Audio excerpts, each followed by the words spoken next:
Takže, ako zobchodovať futures? Tu mám mapku. Futures obchodujem tak, že si musím kliknúť peňaženku. Tu mám overview, tu mám vlastne všetko. Peňaženka sa mi delí na overview spot, kde mám vlastne všetky mince, ktoré vlastním.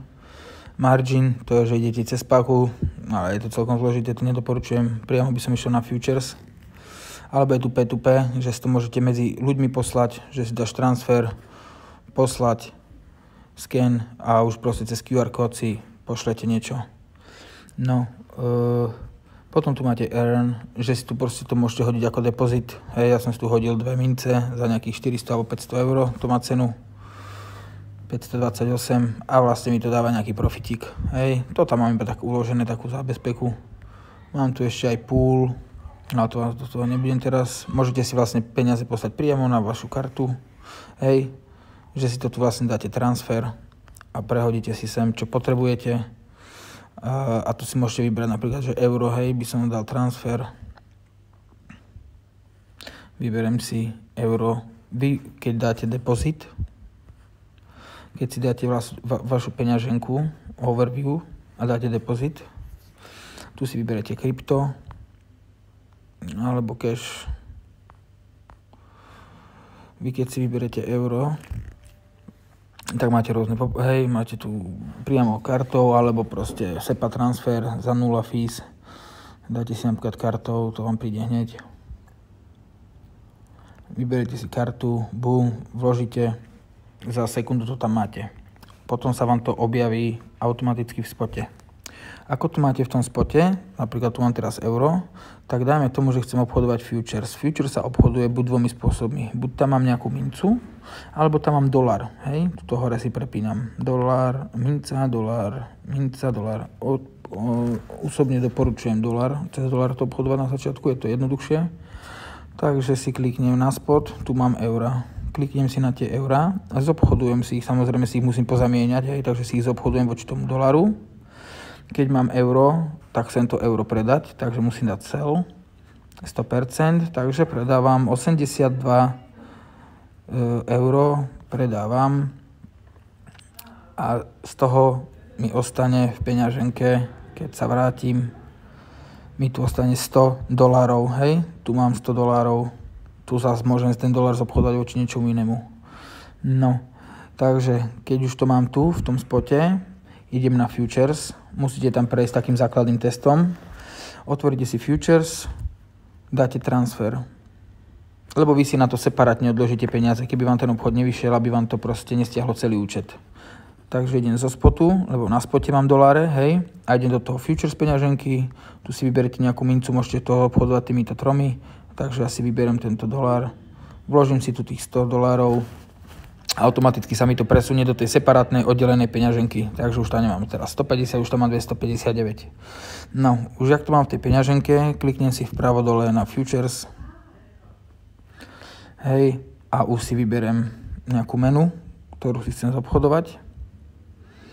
No, teraz je to zaujímavé, takže dajme tomu, že ideme zobchodovať, čo dáme bitcoinik, alebo počkať, skúsime Ripple zobchodovať, hej. Hore si nastavím páku, tu si nastavujem páku, akú chcem. Odporúčam začať s malou pákou, dáme napríklad za 20 páku. Tuto si dáte isolated, to je lepšie, aby ste to mali oddelené. No a tuto kliknem, tuto na tom open close, tak tam si kliknem transfer a z toho spotu, teraz som to trošku dojebal, a vlastne však to pôjde. No budete tam mať vlastne tie peniaze teraz. Tu mám ten XRP, pozrieme, či to pôjde hore-dole, no je to dosť rozkývané, ale ukážem vám to proste iba takto v princípe jednoducho. Takže toto teraz pôjde dole, takže dám open pozíciu, dám za 50% hodnoty, čo tam mám a dám open short. Teraz som otvoril pozíciu za $120 v hodnote 20-kovej páky. Tu si otvorím otvorené pozície a už mi to tu robí prachy. Hej, zatiaľ to má mínus, pretože musíš platiť na začiatku taký ten poplatok, takzvaný spread. A už len čakám. Tým pádom, že som dal short, to znamená, že keď Ripple pôjde dole, tak ja na tom získavam. Hej. No, musíte si chvíľku počkať, hej, lebo niekedy sa ten obchod dá vyčíhať akože veľmi dobre, niekedy si treba počkať.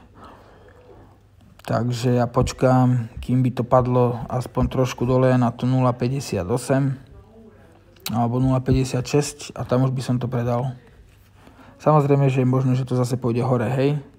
No, v prípade, že už ten obchod mám dokončený, hej, už tu mám $2 napríklad, tak si dám close position, dám si 100%, alebo 50%, alebo koľko, mám tu 100%, zatváram, confirm, boom, a mám 4,30 naviac, hej, keď si to spočítate, tak teraz mi tu pribudlo peňaženke 4,30, tak som to zobchodoval, hotovka. Môžem tu samozrejme zobchodovať niečo viac, aha, teraz to ide hore, tak to idem zobchodovať na long, idem to za plnú palbu, ja mám najradšej takéto odpaly a uvidíme. Lenže to bol limit príkaz, ten zruším, pretože ten dlho trvá. Idem na market príkaz, ten je trošku taký agresívnejší. Dám 50% ceny, otvorím long a už som otvoril pozíciu, hej. A mám teraz otvorenú pozíciu, tu mám vpravo dole margin, $124 riskujem, hej. V prípade, že proste pôjde minus 120 €, tak mi tú pozíciu uzavrie. Samozrejme, že to môže ísť aj hore. No, špekulujem na to, že tá cena pôjde hore. Možno pôjde, možno nepôjde, možno pôjde neskôr, každopádne už mi tu hádže 6 €, hej, napríklad 8 €, prídem, dám close position, 100% sumy, boom, zatváram, teraz som zatvoril $7, príklad, hej. A samozrejme, už sa mi tu prirátali vpravo hore v tom oddelenom účte, čím obchodujem futures. Samozrejme, že už to mám tuto v peňaženke, keď si dám overview, tak už to mám, futures, peňaženka 259, už mi narastla, hej. V prípade, že by som to chcel z tej future peňaženky vyplatiť, kliknem na ňu, dám transfer. Samozrejme, toto si prehodím krížom krážom, hej, lebo idem z futures na spot. Dám si max, hej, že to chcem celé napríklad vyplatiť. Prehodilo sa mi to na spot. Hore si kliknem spot. A už tu vidím, hej, že tu mám nejakú mincu, že tu mám tieto doláre. Teraz, keby si to chcem vyplatiť za eurá, kliknem na tie doláre, kliknem tuto dole na markets, kliknem si tu euro voči dolaru.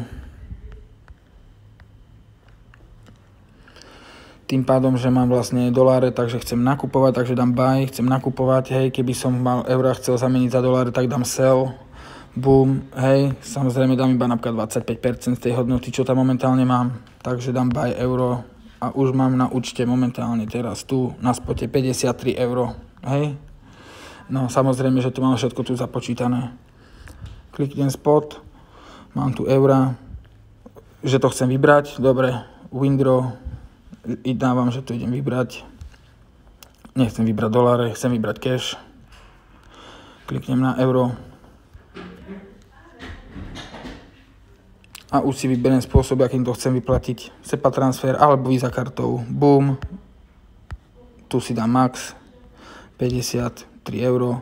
Kliknem continue a za 30 sekúnd, za 30 minút mám peniaze na účte.